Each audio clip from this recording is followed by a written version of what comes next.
Everyone, Dave Wilson of the Ring of Hire Show. How you doing, Amy? I am awesome and I'm ready for the show. Yeah, it's been what, 2 weeks? I think it's been. It has. I was telling everybody, Amy's just bringing some great guests on. It's everybody from. We should just call it like a blast from the past or Oh, something, absolutely. because all the shows, all the people that you're having on here, it's great. How you doing, Marva? Hey, I'm doing good, David. Nice to see you. Good. No, we're gonna have a great show tonight, and the subject's gonna be, how to stay relevant at your work, how to stand out before layoffs, etc. But we know the drill. We'll be right back after this video.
All right, Marva, what do you think? How you like that? That's pretty cool. I love it. Was it your life all flashed in one? Totally, all those words. I get them for sure. It does. Like I told Amy, the one gentleman, he's from Bangladesh. During COVID, I knew this young kid. I don't know how old he was on that Fever app, and he did this. I gave him all the words. I don't know. Within 35 minutes, we had that down in one shot. He did. He made that once, and I was like, but we knew each other, so he knew for 2 years. Every time I went by a little video, and he just got to know. And I was like, wow, pain points. That friggin' thing hits every friggin' word for anybody in staffing. Yes, it does. It sure So, does.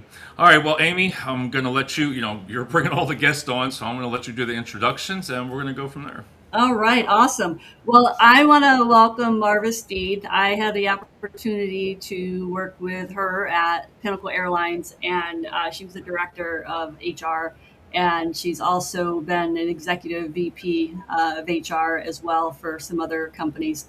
Marva, I am so excited to have you on, thinking about this topic, and I feel like it's pretty relevant for like, how do you become more valuable at your workplace? And with all of the layoffs, downsizing, just companies like closing, so when companies have to do the layoff and having to decide, what that process is, and then being fair and consistent, so I thought it was pretty relevant. And given your background, definitely excited to talk to you again, and also, really unpack all of these layers with how to become valuable at work, and then what that looks like on the HR side. So welcome and thank you. Awesome. Thank you. Thanks for having me. All right, well, my first thing is when Amy said that about that subject is I always try to think what would be my number one thing that I would probably do. And I looked at it as I think knowing all the positions, like kind of cross-boarding, I kind of like whenever I go somewhere, I want to be able to know another position too. I want to be able to learn something from, even if it's the admin. I like to learn different things on the jobs, because I think when employers see that, I think that would I guess it just really sets you apart. Because it shows your motivation of trying to learn instead of just, hey, this is just my job. Nope, sorry, that's not my job. I think going that extra bit. I agree with that, David. I would say the biggest difference that I've seen in layoffs is managers want it's ownership, right?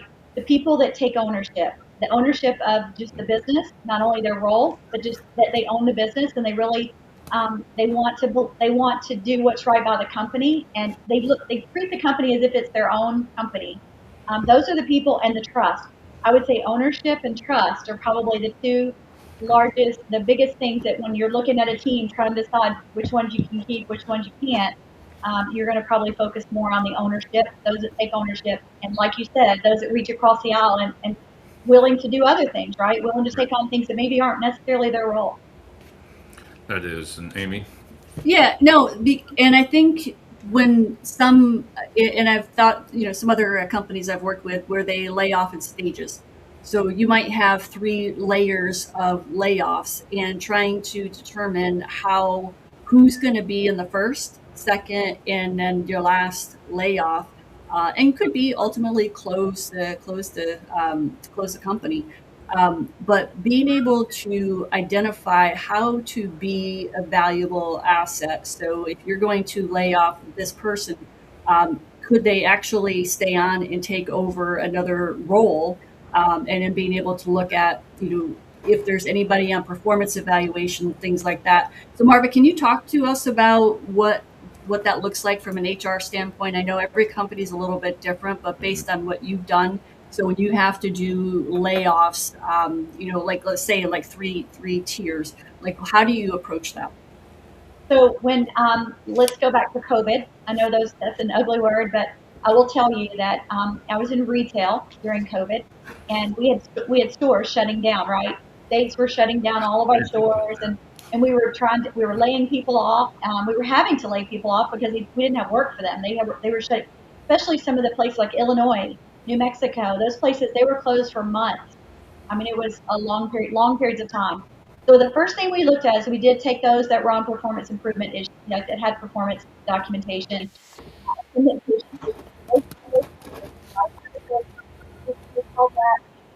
Just kind of the beginning of, could we just do it? That was our initial plan. It was that we thought this thing was just going to be quickly, right? About a month. We thought we'd get through it.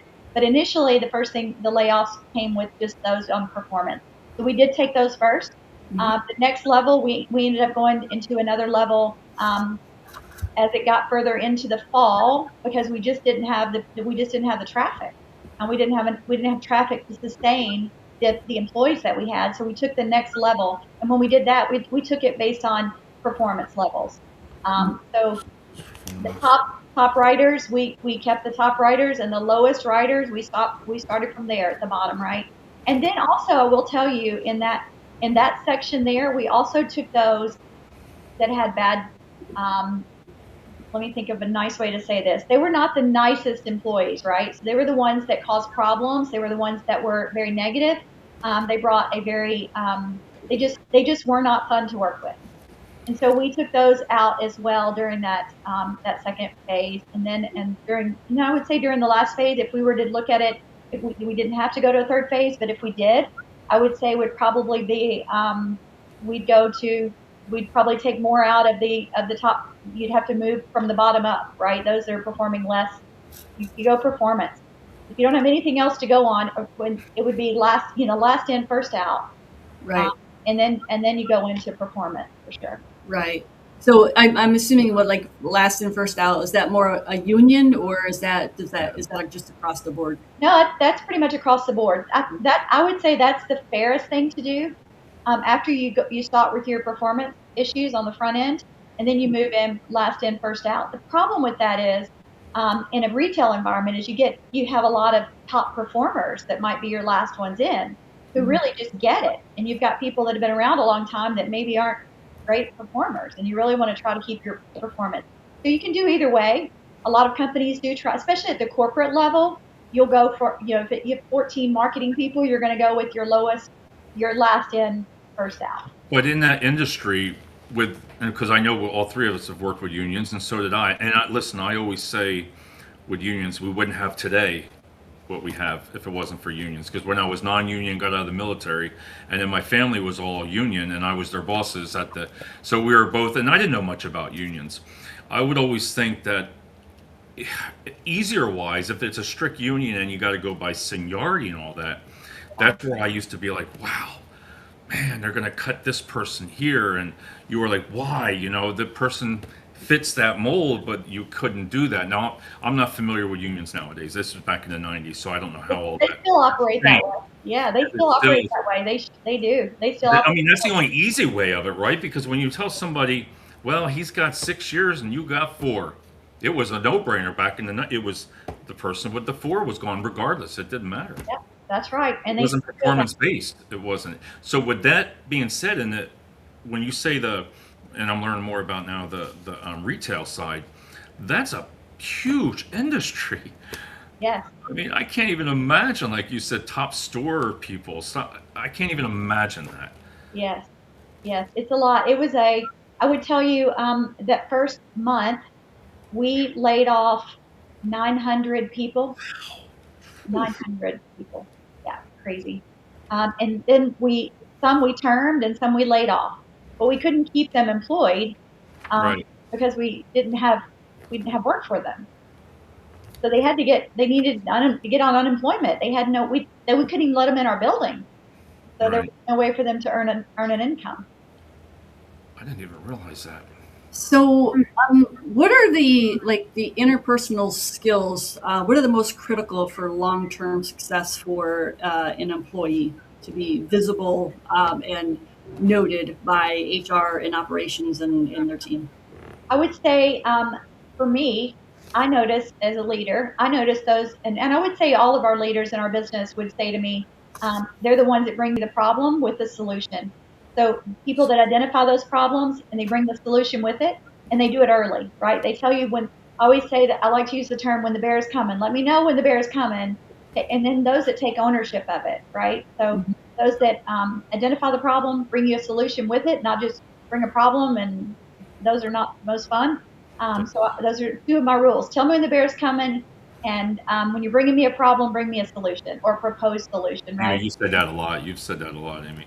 Yeah, that is important for me. I had a manager just bring a problem and attempt to dump it on my lap, and I'm like, I don't operate like that. So what is the solution? What do you think is how could we resolve this? And he didn't want to give the answer, but I mean, I needed him to be part of it. But don't ever just dump a problem on my lap and think, oh, you're a director, you go handle it. That's That's not how it works. But after he did that, I mean, we were able to implement his solution. So but yes, I agree, Marva, that don't just dump a problem, give a solution to. yes, yes. And in addition, a couple other things I would say, when you see those people that just volunteer for the difficult stuff, those people stand out, right? They're the people that you. Sometimes I go, really? Do you know what this involves? Or you're signing up for this? You really want to do this? Mhm. And like, for example, the layoffs. Like I had team members that came to me, everyone was worried, and they came to me and said, let me help. What can I do to help? Let me get involved. I'll help with whatever we need to do to make this happen. And those are the people that really stood out when the time came, down the road, right? So you want to make sure that that you're volunteering, you're great employees doing that, helping your teammates succeed. Team is a big one for me too. You got to be a team player. Got to be willing to work with the team, even if it's outside of your responsibilities. For example, Right. payroll has always been in my world, as well as HR. It doesn't always live together, but it has where I've been, right? Right. So payroll, you have to have we're just one team. We're not Phew. payroll and HR. We're just one team. So that means HR, if we need it, HR is going to jump in and help payroll. Payroll is going to jump in and help HR. So it's just, being able to help your teammates succeed, I think, is a big one. It also builds a great culture for your team as well. And then you do get noticed that way when you're jumping in and helping. And then taking accountability when things go wrong, big one for me too. Just own it. I always say, no one's going to die. Not a big Right. deal. We can work through it. Just tell me what happened, and then let's work through it. They can't eat us, right? We'll figure it out. I think Right. when it comes to like the rumors, how rumors start coming about layoffs, rumors usually have some truth to it. I mean, it might not be what you think, but it's coming. That means, and I always wonder, is it too late for someone? Because you think of the office, or oh wow, they're having a layoff. I'm sure everybody goes through that same thought. Who's leaving? Who's this? And then I think sometimes for some people it just might be too late.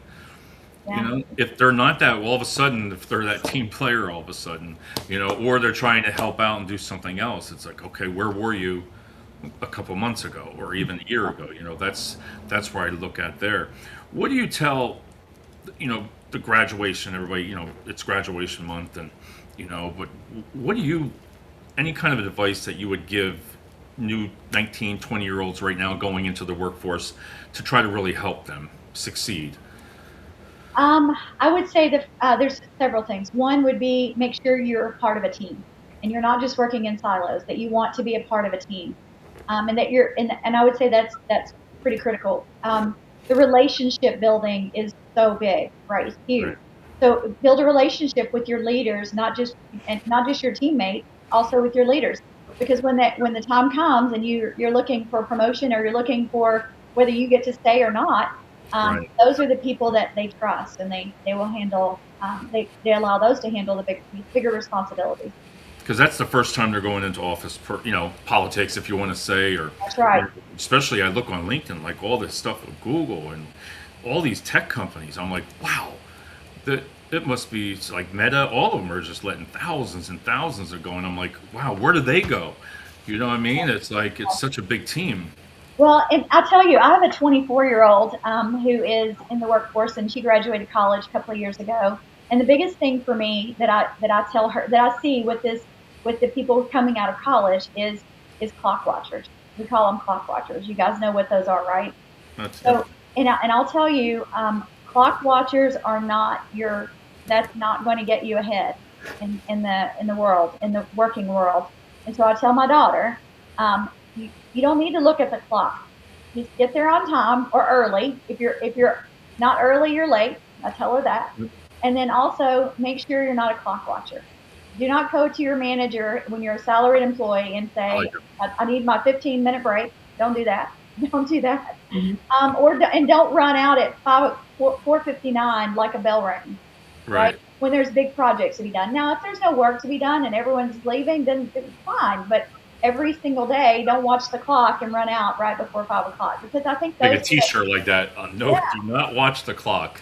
That's right. That's I right. love Yeah. it. No, that's true. Yeah, so I would say that's the biggest thing for for the people coming out of college right now, to make yourself really valuable there. Just don't be difficult to work with. Make sure that you get along with your teammates, even if there's going to be people from all different walks of life you're working with. Just build relationships with everyone. Right. Yeah, and be likable. Like I think you'd said it earlier, Marva, about being able to play nice in a sandbox and just get along. I mean, just treat Yep. people with respect and stay away from the gossip and stay away from the negativity, because somebody's gonna have something to say, and just don't be part of that. So like birds of a feather flock together kind of thing. Right. Be careful on who you choose to partner with or what group you decide to go to, because if that's negative in the eyes of the management staff, then now all of a sudden you've got that negativity painted on you no matter what. So really understand, who is who, what is what, and then get a feel for like what group do you really want to be part of, and make sure you're really thinking through that and look at it from a lens from in different views, because again, you get with the wrong group. I mean, you've already set that negative spin in motion. Yeah. Marva, I can tell you about Amy. She's not no clock watcher because she was like 80, 90 hours a week. So I I, know she isn't. I Yeah. don't think she knew what a clock was. I mean, that girl you were there, you lived there 7 days a week. Yeah. No Yeah. excuse. So you didn't watch the clock, Amy. I'll give you Nope. that. No clock watching. There were many of us, I would tell you, that gave our hearts to that organization, and we spent many, many, many hours, and it was so sad to watch it go away, right? But it was, that was what we believed in the company. We believed in the company. We believed in the mission, and we believed in the culture, and that's why we gave it everything we had. We did. Yeah, and I think when you can walk away, and I think just from these podcasts that we've done, and the people that we've connected with, the culture says a lot. And I think that if you can reconnect in 20 years and still have that common discussion, I think that speaks volumes. And and you and Lorraine being in HR, I mean, obviously that has a lot to do with what you guys help build, and then it's just lasting. It's lasting. Yes, yes, it did. And I would tell you that if people now that I run into, Amy, from that airline, will say to me, "I'm just looking for that culture again. I'm just looking for that kind of culture again." And I would say the same thing. That's Yeah. exactly what I'm looking for, right? I want the same culture. I want to be excited about going to work. Mhm. I don't want to dread work on Sunday. I want to Yep. be excited about my Monday morning. I just don't, and I think everybody wants that. That's really what, this, for the most part, everybody I know, that's what you're looking for. It's good culture. Nobody wants to come into a place where no one can look at you. They're just looking down, trying to get their job done. That's not the most fun place to be. Sure. Right. They talk about, and I love that word. We talked before, Amy, a lot about mentorship. About that was a big thing. Again, I keep saying back in the day, but it was that was words then. Now all of a sudden, it seems like it's coming back. But I know a lot of people would say, "Oh, I don't want to show. That's not. This is my job. I'm not going to show them nothing. Yeah. I don't want them to show." And I'm thinking, why wouldn't you teach that other person? I know everybody there again. I think like you protect yourself, thinking that they're not going to get rid of me because I know this. But I don't think there's nothing wrong with showing like somebody new. Why not? Take them in, and that word to me is just powerful. I wish companies did more of it. Yeah. I wish we had that. Like you mentored somebody, and they used to do that for months. You were assigned to a person back where Yeah. we were. We had that person 3 months, and then 6 months, and then it ended. And but you had to join that. And I look back now and say, wow, I thought it was crazy back then. But Yeah. now I kind of miss it because I thought that was great. They mentored you all day just to see what you do. Yeah, and I'll tell you that it kind of evolved over the years, right? At one point, many years ago, we decided we would assign mentors, right? We would assign the top writers in our stores to the newest writers in the store, and we would just assign them. Well, that didn't go well because not everybody wants to be a mentor, Right, that's what I mean. right? Exactly. So we learned from that pretty quickly, that some of them were getting great mentorship, some were getting nothing.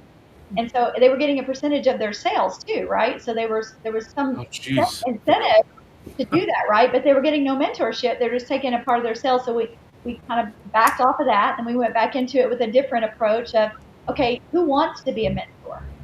So come forward if you want to be a mentor, and then let's build a mentorship program. What does that look like? And so we brought those people together and trained them on how to be a mentor. You can't just be a mentor just because it's kind of like the best, the subject matter expert. You just make them a leader. Not everybody wants to be a leader. Not everybody's great at it. Right. That's a good piece of the pie, like you're talking about. Just like mentorship, it's not everything, but it's a piece of the pie whether you could stay with the company or not, because Yeah. everybody's watching that, and it's like, oh man, go to Dave. He'll teach you anything. I mean, everybody just says it, but if you have that person, oh no, that person's known. Yeah. You Yeah. know, Agreed. That's true. You And know, there was the top writers too will be the first to tell you how great these new salespeople. They really build them up. They encourage them. The new employees, whether it's sales or any organization, they're really going to feel like that the company cares, that they right. care enough about me to assign somebody to help me Yep. be successful. I think the approach and delivery is key in this because I'm going back to a company that created like a buddy program, and the one thing that I did not want to have happen is to say you will be part of this buddy program. And some of the managers I was talking to decided they didn't want to put a burden on them and make them give them more work. And I'm like, but don't look at it that way. You can go to say, Tom, I have seen how good you are with these new employees. Listen, we've got a buddy program, and you are the type of your style and how you're really good at your job, but you really are good with how you train people, work with them. They seem to take after you. What are your thoughts? Would you be willing to do this buddy program? And it's not any extra pay.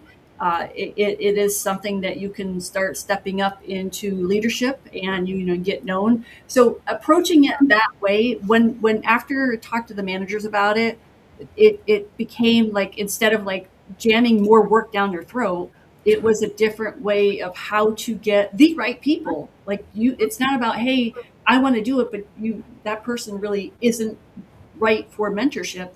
But being able to hand select and then open it up to see who is interested, is that really did work out well. And then we continue to build and build and build. And then, I mean, it was just such a great program. It was a work in progress, but it turned out to be a really good program.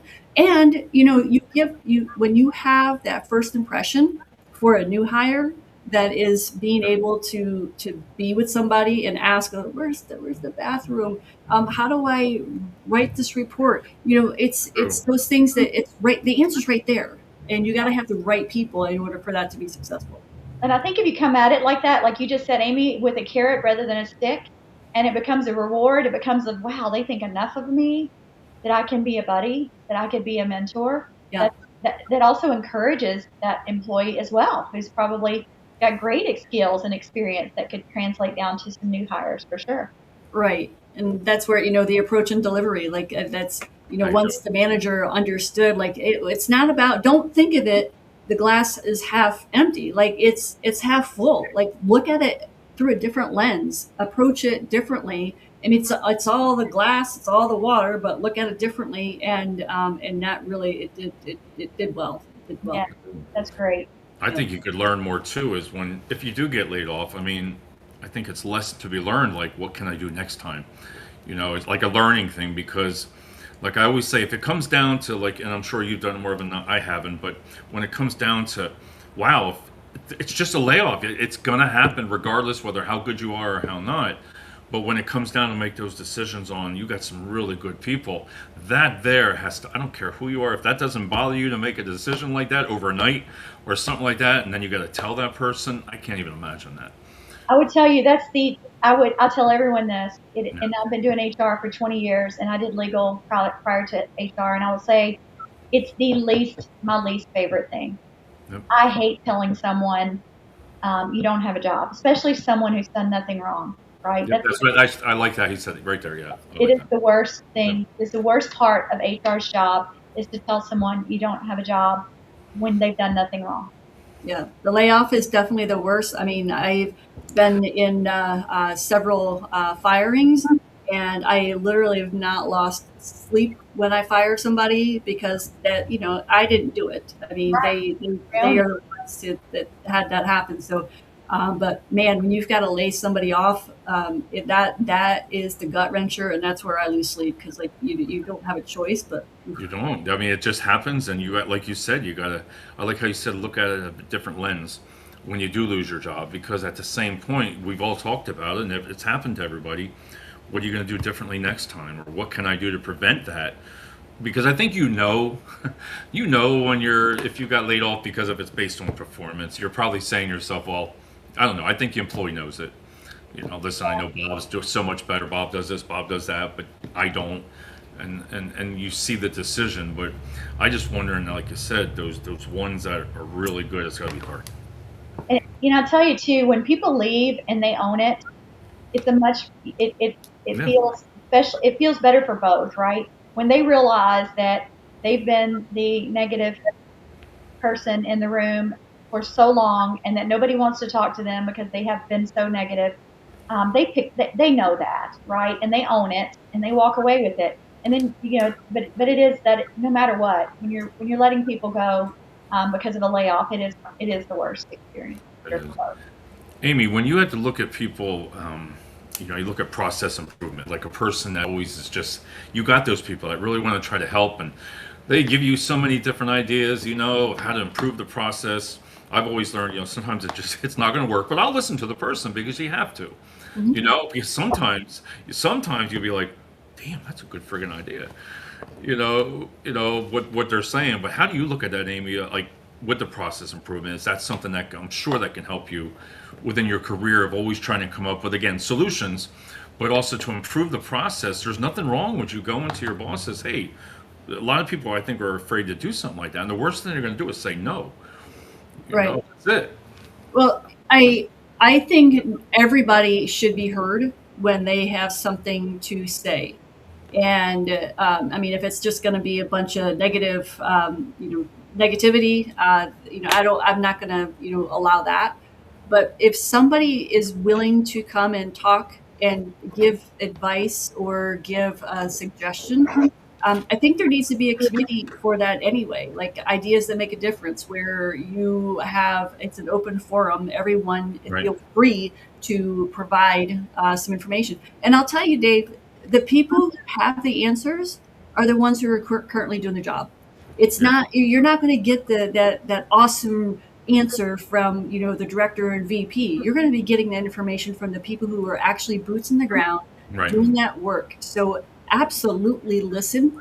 And I mean, yeah, you can't implement everything, but if you listen and you understand where are they trying to get to, and then maybe you can help bridge that gap, and then make sure that they get awarded and acknowledged for that discussion. And this is what happened because of them talking about this idea and plan. And what is it going to save? It's not. And I learned a long time ago that you don't talk about how much it's going to cost. You're going to talk about how much it's going to save. And so Like that. when That's a you good one.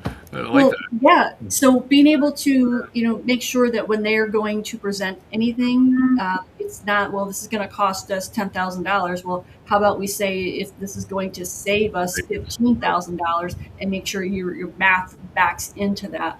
But, you have to listen. You've got to, everyone wants to feel valued and important, and that they matter.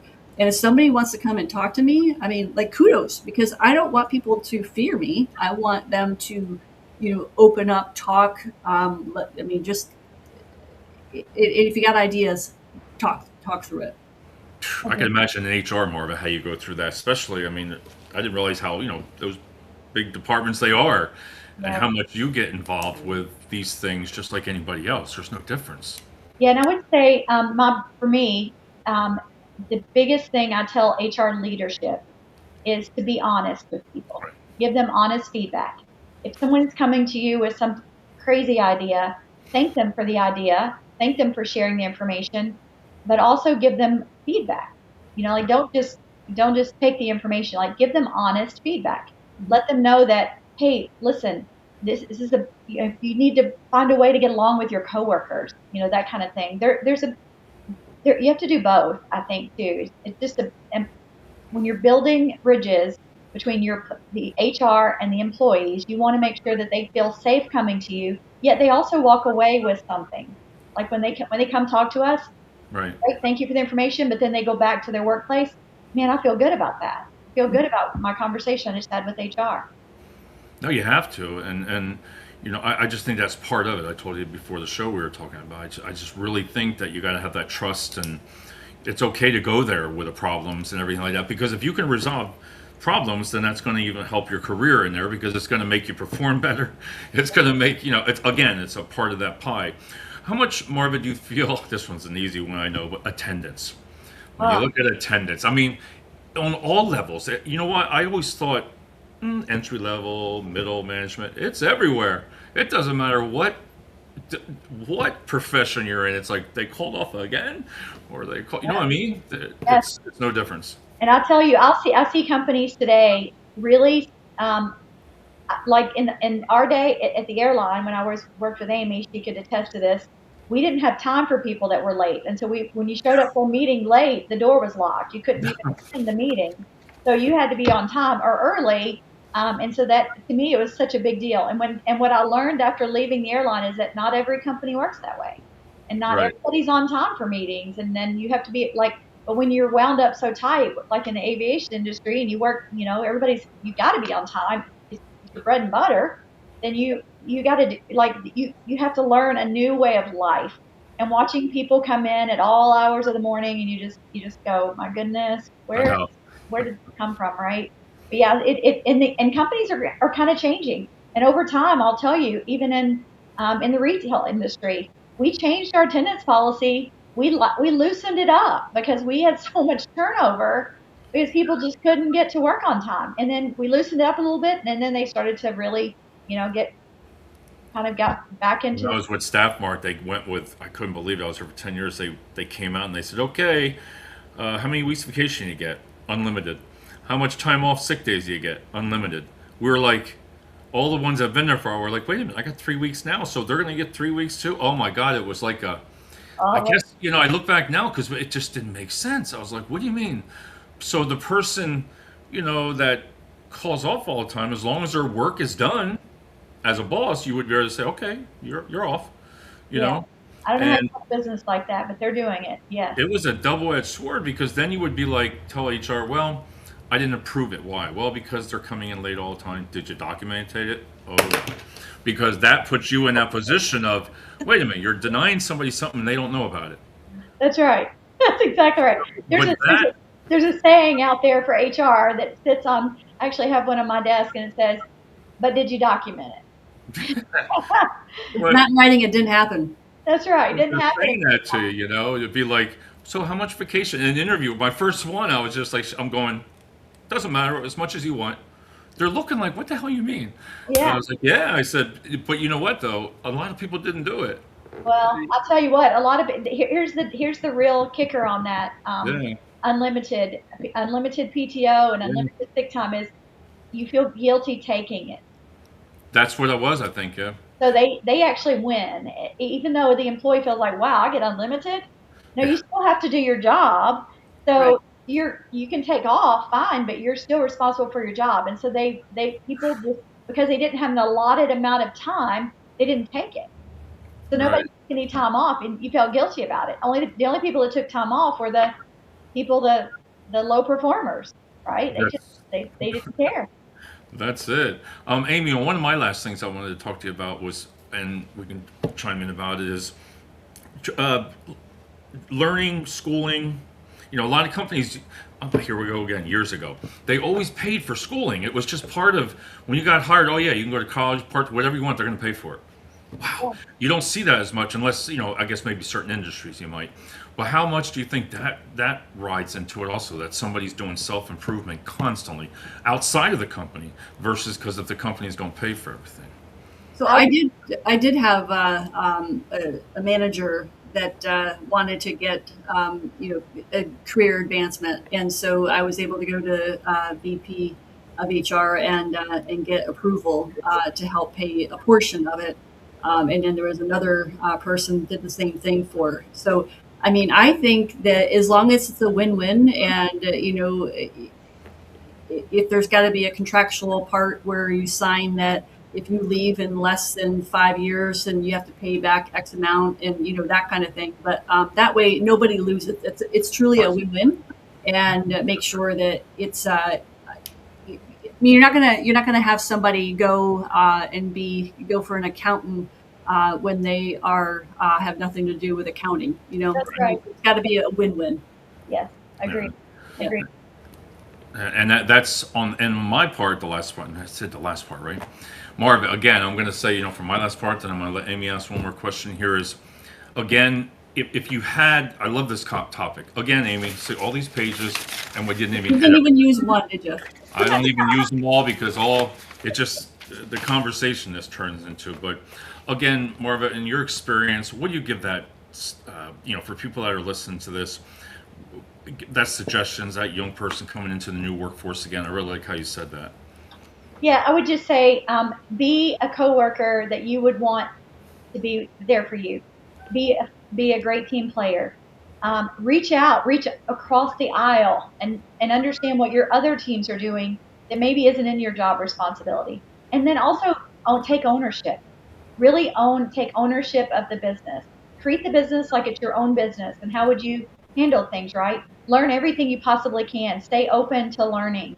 Continue learning no matter what. Even if it's learning, like you said earlier, David, learn how to be the receptionist. Learn how to be, learn all of it. Like you want to know how the business runs from beginning to end. I love companies that run a new hire through like an MIT program where it's a manager in training and they learn all aspects of the I business. love that. I don't see that much anymore at all. It doesn't happen When that you much. first started, you went here, Yeah. spent a day here, but I don't know if it's a cost thing, but no, go ahead and finish, but I'll go on. That's another subject. Yeah, But no, I agree. I agree, and I think that's a big. But if you're just coming into the workforce, I would just say, be a coworker that others want to have. Be the one that treat others the way you want to be treated, and get to know have relationships with people. But like Amy said, be careful with those relationships. Make sure it's the good relationships.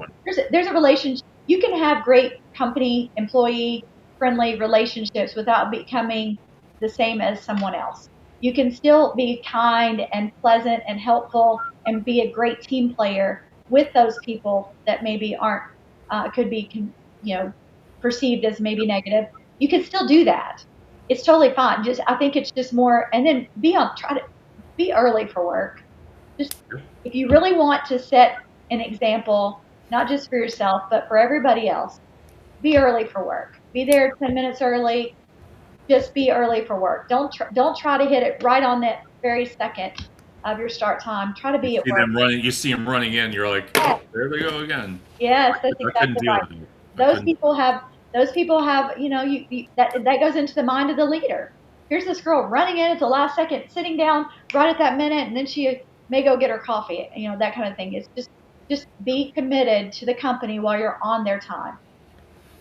All right, Amy, it's your turn. Yeah, I think just I think what Marva said before, and Dave, you've heard me say this many times. 10 minutes early is on time.